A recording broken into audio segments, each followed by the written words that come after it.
Buenas tardes, buenos días, buenas noches. En cualquier momento en que decidan ver este video, la idea es presentarles el, el modelo de inversión de Minsky que viene, digamos, de la base del modelo keynesiano de inversión también que digamos, me parece importante presentarlo y analizar pues las posturas de este autor alrededor de la acumulación de capital. Entonces vamos a ver ese modelo. Muy bien.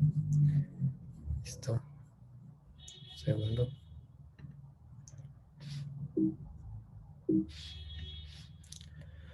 Entonces, para eso pues vamos a hacer un contenido. Luego, yo creo que la introducción es el mismo Minsky esencial, la teoría de la inversión y algunas conclusiones.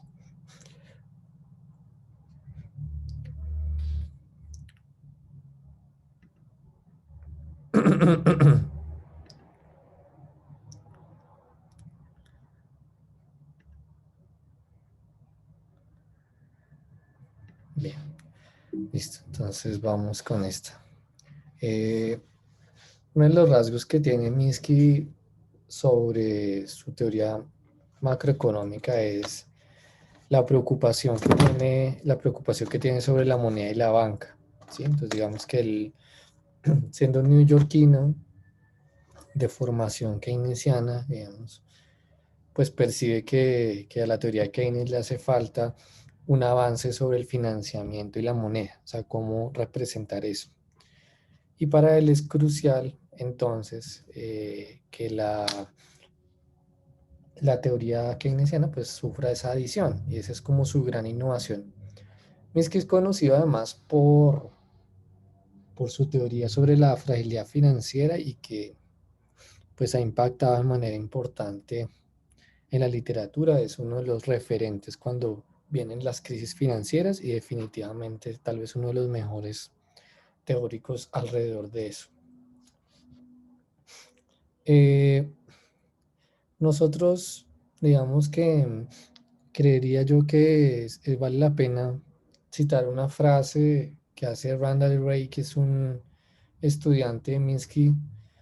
La frase viene de que Minsky elabora una teoría de la inversión sobre el ciclo, que eso es más de origen keynesiano, o sea que la inversión fluctúa y genera ciclos económicos por la volatilidad de la eficacia marginal de capital, y a eso él le suma una teoría de la financiación de la inversión, que es como su gran aporte, ¿cierto? Y pues que justo es lo que vamos a tratar de reflejar acá.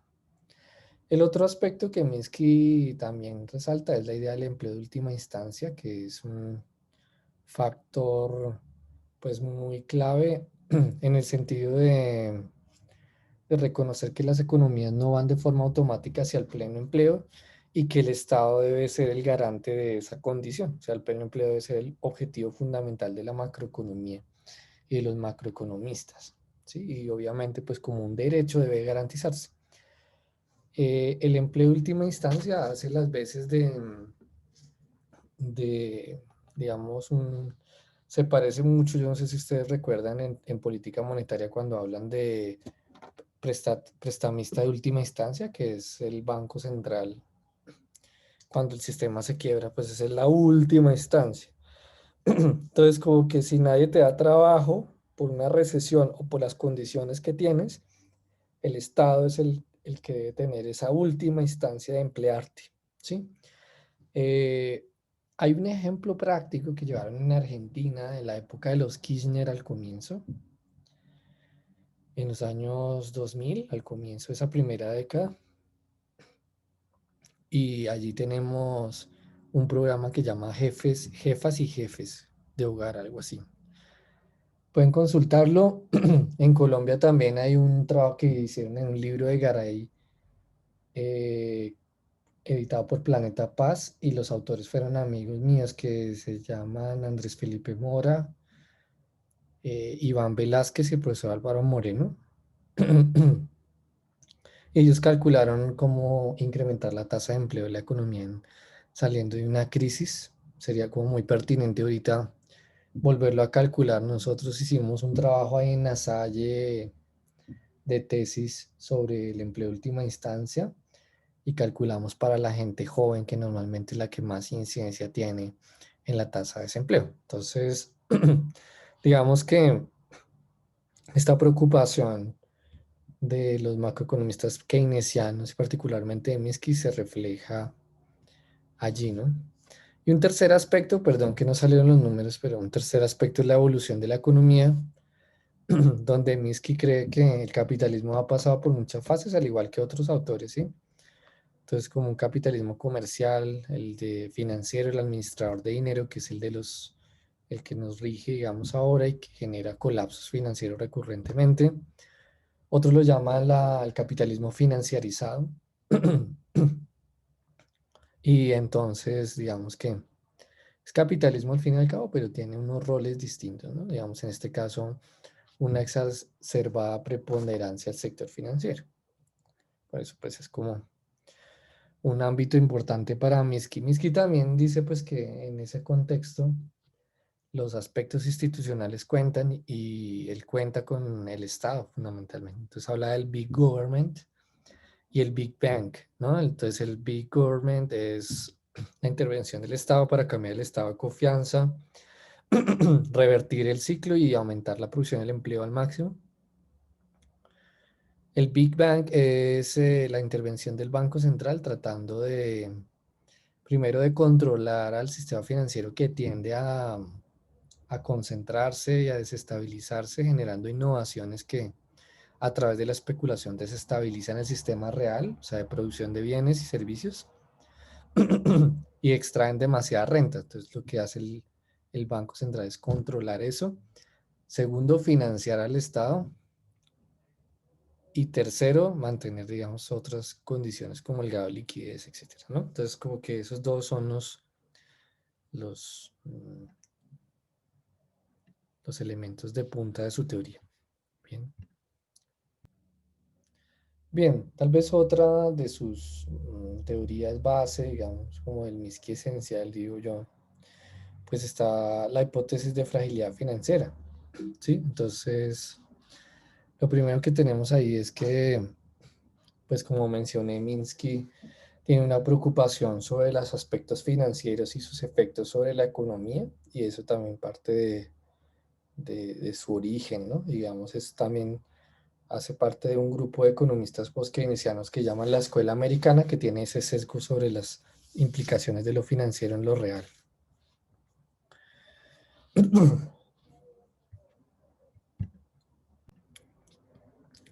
Los orígenes de Minsky pasan por tres autores realmente. Entonces uno es Keynes, capítulos 12 y 17, en énfasis de la teoría general, Kalecki Marx, digamos, e Irving Fisher. Entonces hablemos, digamos, de esos autores, ¿cierto? Entonces, el origen de Keynes ya lo he mencionado yo antes, en el sentido de la teoría de la inversión y el rol de la demanda agregada sobre la producción y el énfasis sobre el empleo. Creería yo que esos son como los factores fundamentales. También en esos capítulos que están ahí mencionados, habla Keynes de la tasa de interés, que la tasa de interés es monetaria, que la incertidumbre genera, digamos, esos movimientos sobre la preferencia de liquidez, y eso son, digamos, mecanismos que va a utilizar Minsky. El segundo autor que va a tener en cuenta Minsky es Kalecki. Kalecki, que a su vez tiene un paradigma en la base que es marxista, como Keynes en su base es marshalliano, digamos.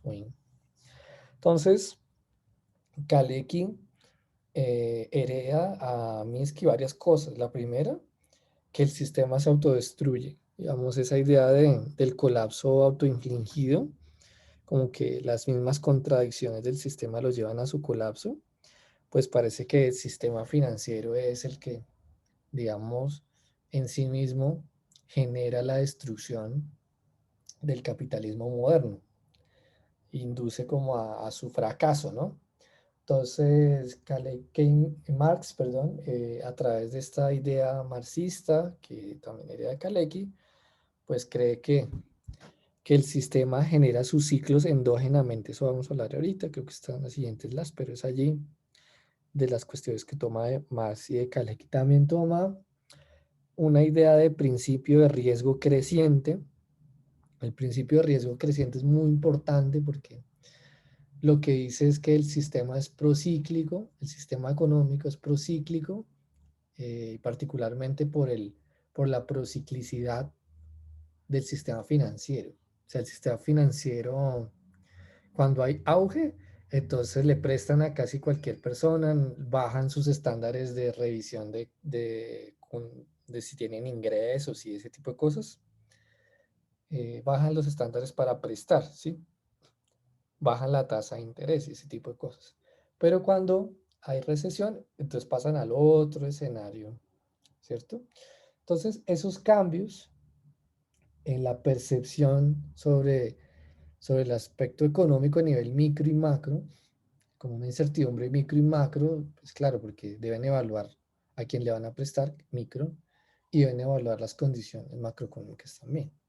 Entonces, esos dos énfasis hacen que, en definitiva, cuando la economía va creciendo, es posible que se vaya endeudando más y ese mayor endeudamiento va a implicar un riesgo más fuerte, más grande, ¿sí?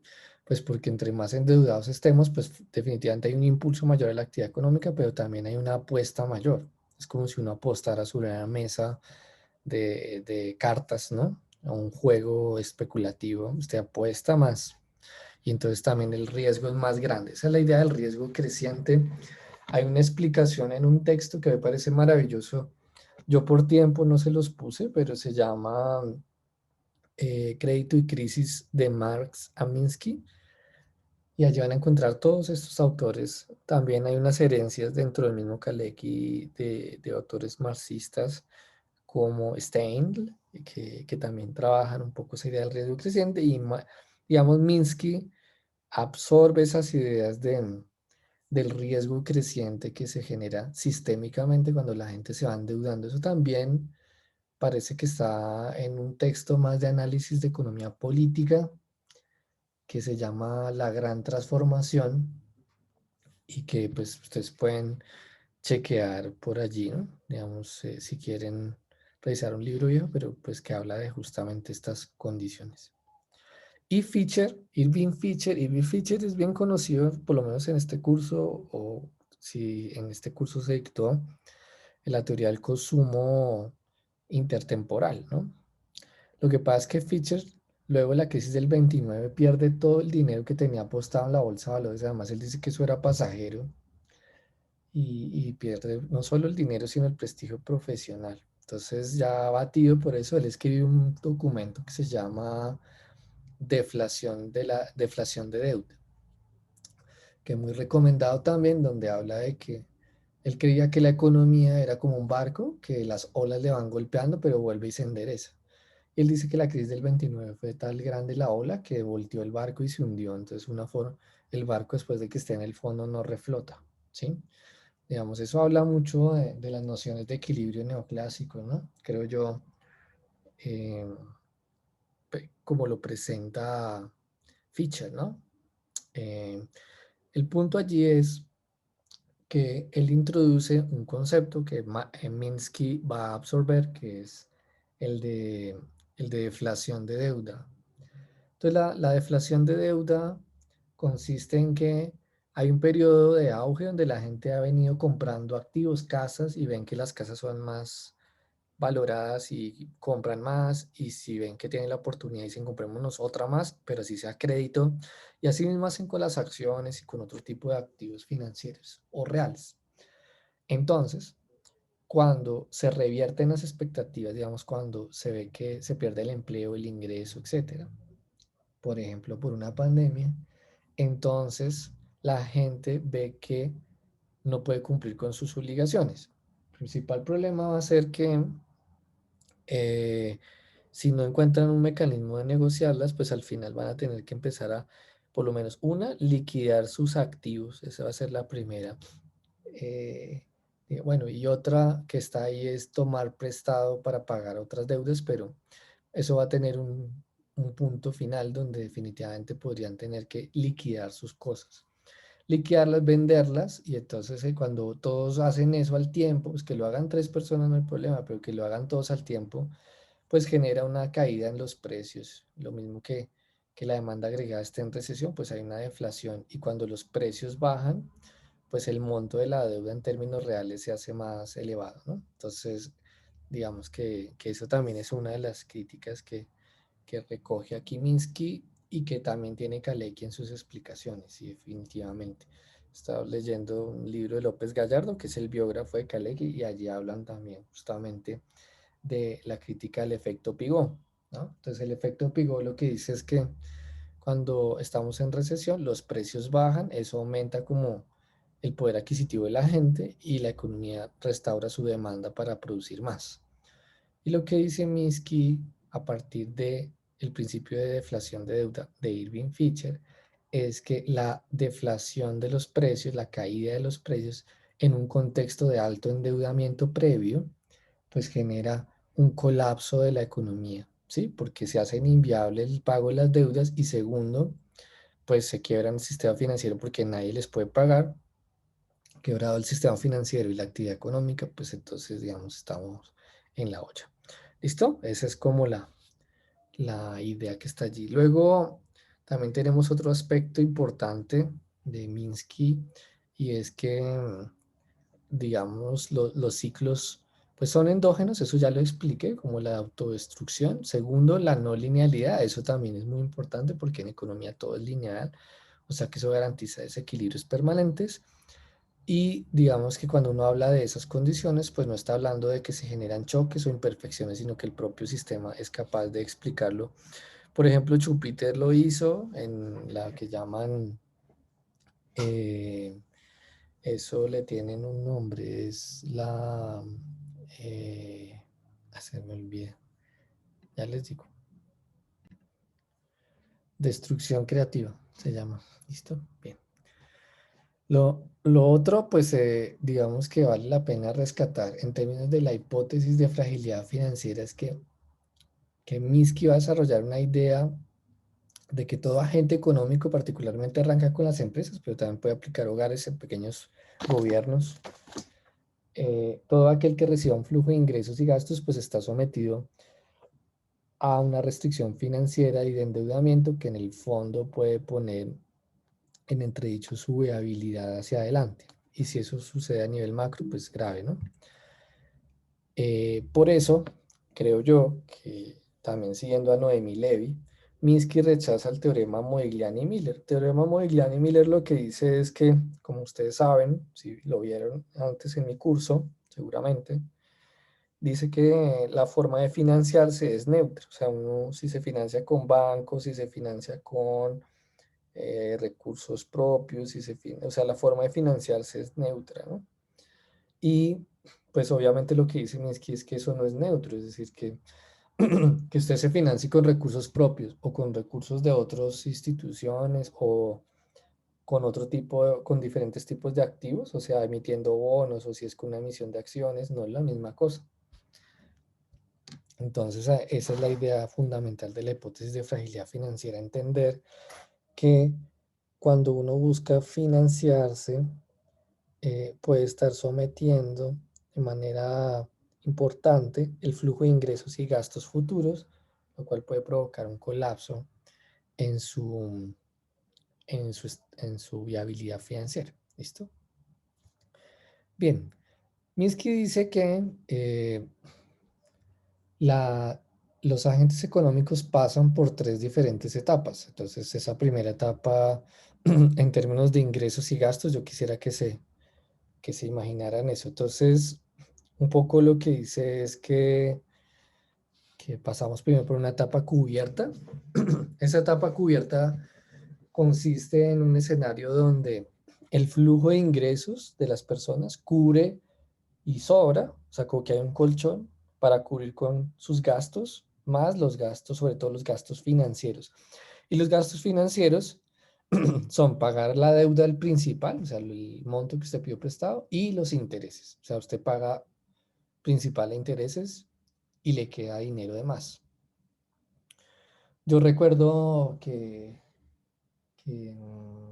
un economista que era muy cercano a Minsky, que se llama Jan Kregel,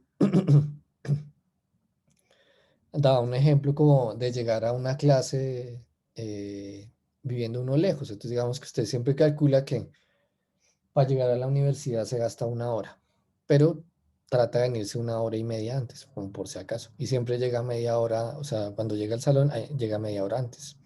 Ese media hora antes es cubierta. ¿Listo? La posición especulativa se refiere al hecho de que la proyección de ingresos que usted tiene, esto permítame corregir, es sobre la proyección de ingresos que tiene, pues permite cubrir los intereses, pero ya no puede pagar el principal de la deuda. O sea, usted puede pagar el servicio de la deuda, pero no puede pagar el principal. En el ejemplo sería como que usted dijo, ah, pero ¿para qué llegó media hora al salón tan antes? Entonces, entonces empieza a moverse una hora y cuarto antes, una hora y 10 antes, una hora y 5 antes, hasta que se viene una hora antes y ahí está especulando. Te está especulando a que los ingresos aumenten, a que la tasa de interés baje, a que le sigan prestando para poder pagar, digamos, el monto de los compromisos financieros. Eso es la especulación, ¿cierto? Digamos, usted está especulando A. ¿Está bien? Eso por lo menos en términos de lo especulativo. Y luego hay una fase donde eh, usted ya no cubre con sus ingresos. Bueno, yo también ya ahorita digo otra cosa. Usted ya con sus ingresos no cubre ni siquiera los intereses, entonces está pidiendo créditos para pagar no solo el del principal, sino para pagar intereses. Eso se llama Ponzi, cuando usted pide un crédito para pagar otro. Y se tiene que agotar, digamos, que le presten hasta que ya colapsa, digamos, por el grado de endeudamiento que tiene. ¿Listo? Eso es. Ustedes preguntarán, ¿y por qué tuve que pasar por esas etapas? Pues resulta que la gente, cuando pasa el tiempo, considera que no va a perder el trabajo, que sus ingresos son más o menos estables. Entonces, como que olvidan que puede suceder que pierdan ese trabajo o que pierdan el volumen de ingresos, ¿cierto? Entonces, bajo ese escenario, en la medida en que va pasando el tiempo, se van endeudando más. Y ese mayor endeudamiento, pues los va llevando por estas fases. O sea que de manera endógena, este es el pedazo importante que conecta con la idea de los ciclos endógenos heredados de Kalecki Marx, puestos en las ideas de Minsky, es que desde la fase de recuperación en el ciclo económico hasta el auge más alto de la economía, la gente se va endeudando cada vez más. Y entre más largo el proceso, pues peor. Un rasgo de eso es que la gente siga diciendo, por ejemplo, que la vivienda nunca se desvaloriza. Yo no sé si ustedes han visto, entren a las salas de ventas ahorita, estamos hablando de, del 2020, ¿no? Digamos, pero pues más adelante pues podrían consultar en otros escenarios también, si lo escuchan en otro momento, obviamente, pero la idea es que, los que venden dicen y la gente se le queda en la cabeza, pues que claro, la vivienda siempre ha subido, pero yo que soy niño, recuerdo que en 1990, que era niño, perdón, cuando, bueno, ojalá siempre fueran, pero en el 99 era niño y allí yo vi cuando la gente perdió las casas y se amarraban con cadenas cuando llegaba la policía y como los abogados a quitarles la casa. Eso fue en Suba, que fue donde crecí yo. Y pues mi mamá me dejaba montar ciclas. Yo creo que al sol de hoy creo que no se imaginaba hasta dónde iba, pero eh, pues pasando por barrio y barrio vi muchos desalojos de apartamentos, ¿no? Y pues lo tengo como muy en la retina. Yo recuerdo el sufrimiento de algunos muy en particular. Entonces a mí me queda claro que si usted revisa los datos como un macroeconomista serio, se va a dar cuenta que el precio de la vivienda se derrumbó más de 40 o 35% desde el 97 al 99. Pasa como al 2000, 2003 fue que empezó a recuperar otra vez. Entonces que no metan cuento, y es en términos reales, no en términos nominales, por si hay otro tecnoquisquilloso que quiere decir que no. ¿Sí? Bien, entonces también hay unos autores que han llevado estas etapas de fragilidad a economías pequeñas, por ejemplo, apreciación cubierta y el de posición súper especulativa. La posición de apreciación cubierta significa que cuando la tasa de cambio se modifica, pero usted está endeudado en dólares, puede que pase de cubierta a Ponzi de una por la tasa de cambio. O sea, la tasa de cambio es una variable crucial en los países en desarrollo. Y súper especulativa sucede cuando se suma eso de la tasa de cambio y flexibilidad en la tasa de interés, o sea que cambian las condiciones de la tasa de interés y como está haciendo el rollover, está pidiendo un crédito por otro, cuando le renuevan una tasa de interés más alta. ¿Listo? Bien, vamos a ir casi que directo ya a la teoría de la inversión. Para eso vamos a hablar de la teoría de los dos precios, que, digamos, recurre a tres aspectos, como son la idea de financiarse con fondos propios o prestados, la teoría del precio oferta y del precio demanda para saber cuál es el volumen de inversión, sumado a otros aspectos como el principio de riesgo. Sencillo, elemental, pero fundamental, como usted te he dicho yo, en estas cosas que parecen como tan básicas.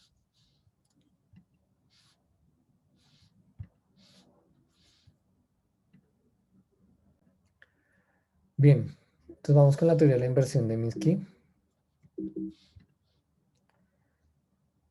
Bien, como mencioné, basándose en Keynes y en esta parte sí es muy clave, tenemos las dos teorías de los precios, como son esas dos formulitas que ustedes ven acá. Vamos a ver si puedo utilizar el láser así.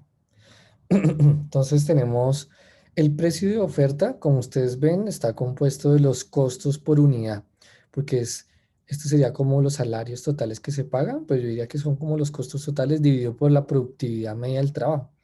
Entonces, como el costo por unidad de producción, aquí medio en términos de trabajo. ¿Cuánto cuesta producir una mercancía en términos de dinero? Entonces cuesta, por ejemplo, 1000. Y usted lo multiplica por 1 más mu, y esto es como un margen de ganancia. Entonces, esto marca lo que llama el precio de oferta, y es la determinación de el volumen de ingresos del lado del empresario, ¿sí? Digamos, eh, que, que tendría uno allí como costo, ¿no? Digamos, es como el costo de poner en marcha la empresa y hacer el volumen de inversión necesario. O sea, este es como lo que cuesta producir en la economía, en la empresa particular, ¿no? Aquí lo llaman el costo de reposición de un bien de capital. O sea, ¿cuánto cuesta comprar una unidad de capital o invertir adicionalmente? Aquí lo miden en términos de trabajo, ¿listo? Segundo, el precio de demanda. El precio de demanda, si ustedes se fijan, es, aquí yo tomaría la definición, el valor presente de los rendimientos esperados o la suma de rendimientos futuros esperados, donde QE, rendimientos futuros esperados, K es el factor de capitalización, o sea, la tasa de ganancia sobre los rendimientos para traer a valor presente, digamos, es un poquito esa la idea. Entonces, si ustedes quieren el precio oferta, son dos teorías de precios. El precio oferta es como el costo de comprar una unidad adicional de capital y ponerla en marcha a producir para generar ciertos ingresos. Y el precio de demanda son los ingresos esperados de las ventas digamos, proyectadas para ese volumen de inversión. Por supuesto, la capitalización fluctúa con la incertidumbre y también con la tasa de interés. Entonces, cuando dicen capitalización, allí está la tasa de interés para traer a valor presente. Yo no sé si ustedes recuerdan que es valor futuro sobre uno más la tasa de interés y elevado a un exponente dependiendo del periodo de tiempo que usted tenga. Entonces, lo que vamos a tener es que cuando, eh, cuando Cuando aumenta la cantidad de dinero, por ejemplo, la tasa de interés baja y el valor presente aumentaría. Entonces la tasa de capitalización sería mayor. ¿Sí? Vamos, esa es como la relación que mete Minsky con los activos líquidos, particularmente con el dinero, a través de la tasa de interés para revisar los factores de valor presente y ese tipo de cálculos financieros. Esto es lo de la oferta de dinero que acabo de mencionar, las derivadas. O sea que el precio de demanda, pues con respecto a la tasa, respecto a la masa monetaria, es positivo porque eleva el valor presente dado que baja la tasa de interés, ¿sí me entienden? O sea, la secuencia es aumenta la cantidad de dinero, Genera un exceso de oferta de dinero, la tasa de interés baja, el valor presente de los proyectos futuros se incrementa. Entonces, eleva el precio de demanda. Pero eso pues se va perdiendo con el tiempo, pues tiene rendimientos decrecientes. Bien, un primer aspecto aquí adicional, aparte de ese, es que para que se realice la inversión debe existir un incentivo. Entonces, la proyección de ganancias debe ser mayor al precio de oferta, que es el precio de adquisición de la unidad de capital, a precios rentables, ¿cierto? Digamos que esa sería la condición. Segundo, pues ya hablamos del precio oferta y el precio demanda. Y vamos pues con este aspecto que me parece clave. Entonces, para financiar cierto volumen de inversión, la empresa tiene dos tipos de recursos, los propios y los externos. Y aquí es donde difiere Minsky de la condición Modigliani-Miller, ¿cierto? Entonces, lo que tenemos es que la inversión por el precio de oferta, si ven que el precio de oferta es cuánto cuesta la unidad de capital, eso pues tiene un margen de ganancia para el productor de capital. Eso es igual a, digamos, los beneficios que se esperan capitalizados a cierta tasa, ¿cierto? Digamos que es eso. Si uno despeja de ahí el precio, el precio de oferta, entonces me va a dar que tengo las ganancias esperadas sobre el volumen de inversión o los beneficios que yo espero recibir, digamos que se dividió el volumen de inversión. Entonces, en la medida en que yo aumente la inversión y mantengo constante Q, los recursos propios para abastecer este volumen de inversión se van a ir agotando. Esa es la gráfica que ustedes ven acá. QE se mantiene constante y entonces va cayendo en la medida en que se invierte más. El precio al que usted compraría o haría sus inversiones es este P sub I. Entonces aquí se le agotan los recursos propios y después toda esta área que yo estoy haciendo con el cursor sería endeudándose. O sea, si usted decide invertir I2, pues estos son los precios para hacer ese tipo de inversión. Entre más allá, pues tendría una fase AB de endeudamiento externo. ¿Listo? Bien, que hay una crítica que hace la OA Iscaresha, que dice que, pues que ahí Minsky la embarró porque cuando la empresa decide invertir, pues puede pasar esto, pero cuando la empresa invierte y lo hace con muchas otras, la demanda agregada aumenta, la producción aumenta y las ventas aumentan y los beneficios aumentan. Entonces, este Q no es rígido, con el volumen de inversión también se va moviendo, o sea que esto se va desplazando conforme me muevo a la derecha. No es estable esta recta o esta curva, perdón, con respecto a el volumen de inversión. Por un principio de falacia de composición, que es una de las críticas que hacen los keynesianos todo el tiempo. Llegamos a otro aspecto que ya nos pone cerquita de una gráfica que resume la teoría de la inversión, y ahí cerramos. Se refiere al hecho de los tipos de riesgo, que son herencia de Kalecki, de lo que yo les decía, riesgo creciente. Entonces, Minsky dice que hay dos tipos de riesgo, el riesgo del prestatario y el riesgo del prestamista, que ustedes ven ahí como en vertical cuando tengo el cursor. El riesgo del prestamista, o sea, el que toma el crédito, pues es un riesgo de que no pague, ¿cierto? Y los bancos le cobran una tasa de interés más alta o algunas penalidades sobre eso. Este riesgo es objetivo, o sea, en los contratos queda implícito que usted debe pagar mayores intereses o deben modificarse los plazos. Al fin y al cabo le cuesta más, o sea, ellos deciden que usted es más riesgoso y le cobran un poco más sobre ese riesgo. Entre más esté endeudado, aquí está el punto más esencial, entre más esté endeudado, pues yo confío menos en usted y le cobro una prima de riesgo mayor, que sería una tasa de interés más alta, por lo menos eso. ¿Listo? Lo otro es el riesgo del prestatario. El riesgo del prestatario se refiere a la condición donde, aquí está la definición, de surgen las dudas de que, que tiene en su mente de la relación de la posibilidad de obtener rendimientos probables que esperaba, ¿no? Entonces, el, el prestamista, que este es el caso, el que yo dije ahorita, pues es el, como el banco, etcétera, ¿no? Y el prestatario, pues tiene un riesgo que es solo suyo, por eso es subjetivo, cambia con sus sentidos de la proyección de las ganancias futuras y surge en la medida en que tiene dudas de si efectivamente va a poder vender todo lo que dijo que iba a vender como empresario, por ejemplo, o que lo va a vender al precio que él proyectaba, o que va a obtener los salarios y los ingresos que él proyectaba, dependiendo de qué agente estemos hablando, ¿cierto? Entonces, el riesgo del prestatario es que sus ingresos se vayan modificando lejos de las expectativas que tenía. Listo, aquí ya tenemos nuestra gráfica de la teoría de la inversión. Entonces, si me permiten, estos son los precios que dijimos, la teoría de los dos precios, precio de demanda, precio de oferta. Siempre se necesita que el precio de demanda, que son los ingresos proyectados, esté por encima de el costo de invertir inicialmente.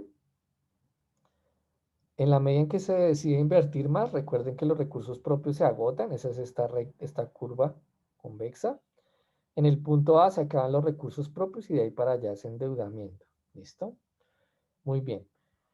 A su vez, tenemos dos condiciones. Una es que el precio de oferta, en la medida en que se hace la inversión, hay un punto donde por rendimientos decrecientes y otros factores empieza a subir su costo y el precio de la inversión empieza a subir. También podemos percibir que la competencia y el cierre de mercados, cuando hay mucha inversión en ese sector, pues entonces hace que el precio de oferta se empiece a incrementar.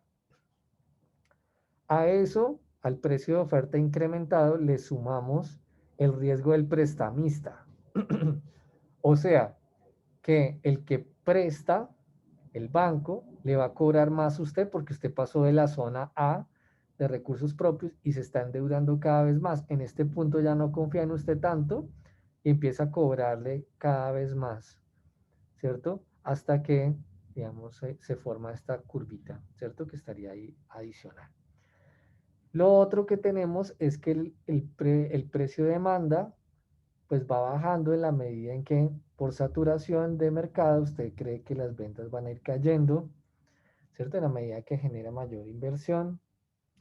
Y también, como usted sabe que ha tenido que pedir prestado recursos propios, pues eso también afecta sus proyecciones de ganancias futuras. Eso hace que usted proyecte unos ingresos menores y hay un punto donde se intersecan, se cortan la curva de precio-demanda, precio-oferta y el volumen de inversión se decide justamente cuando se cruzan las dos. Mire que la de precio-demanda se le está restando el riesgo del prestatario, que es justamente lo que he dicho, eh, que es una percepción suya de que su corriente de ingresos va a ir bajando. ¿Listo? Bien, ¿qué podríamos tener como un resumencito?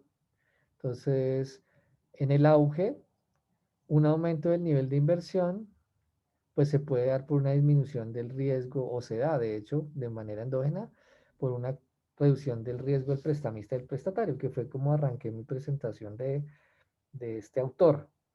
Entonces, esto vendría acompañado por un mayor financiamiento vía deuda, pues porque se relajan, digamos, los sistemas de crédito, lo cual, digamos, genera una fragilidad sistémica, que es la hipótesis de inestabilidad financiera.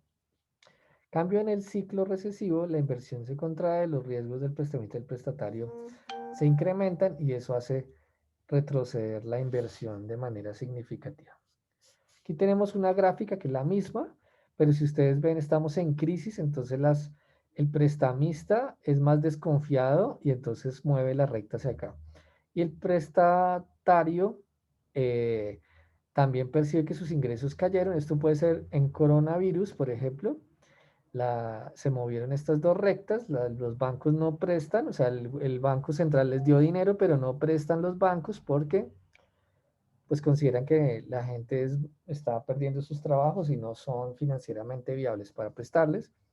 Y segundo, la gente percibe pues que los mercados se cerraron y hay una proyección de ganancias menor. Entonces, el volumen de inversión se corrió por un cambio en las expectativas, particularmente que tiene una incidencia sobre las condiciones de financiamiento. ¿Listo? O sea que los aspectos financieros, en la forma en que usted se financia y los eventos macroeconómicos y microeconómicos que rodean los riesgos del prestamista y del prestatario inciden en el volumen de inversión de toda la economía. No es la productividad marginal del capital ni el mercado de fondos prestables, sino los aspectos monetarios de la economía inciden sobre eh, los factores reales, en este caso la acumulación de capital. Creo que estos son unos... Y vamos a dar unas conclusiones. Yo creería que primero, bueno, una invitación a ver un paper que yo escribí también sobre un índice Minsky que se hizo para la economía colombiana, calculando las fases de financiamiento, cubierta, especulativa y Ponzi. Entonces yo fui mostrando qué sectores económicos eran los que estaban con una fragilidad financiera, una inestabilidad financiera más alta, ese tipo de cosas. El paper eh, está en Cuadernos de Economía en una edición especial, creo que es el número 81 sobre cambio estructural, Cuadernos de Economía de la Universidad Nacional. Bien, pues yo creo que podemos cerrar diciendo que Minsky es un autor post-keynesiano que introduce aspectos monetarios sobre las variables reales, que mejora Keynes en su libro que se llama John Maynard Keynes, que yo recomiendo también, que ustedes leyeron, creo. Entonces, digamos que es un autor que es vigentísimo cada vez que hay una crisis financiera y sobre todo en el capitalismo financiarizado en el que vivimos. Eh, y pues yo creo que si les interesan estos aspectos, yo también haciéndole un poco de promoción a mi electiva que se llama Macroeconomía del Desarrollo, pues allí yo tengo una clase donde hacemos una evaluación del paper que yo escribí, pero pues también para que no solamente consoliden esa teoría, sino que vean cómo se puede hacer un indicador o una cosa, es como se hace una tesis al final. Entonces, yo lo hago sobre ese paper de cuadernos de economía, que es aplicando la teoría de Minsky y otras cositas a la economía colombiana. Bueno, espero que les haya gustado. Un abrazo y gracias.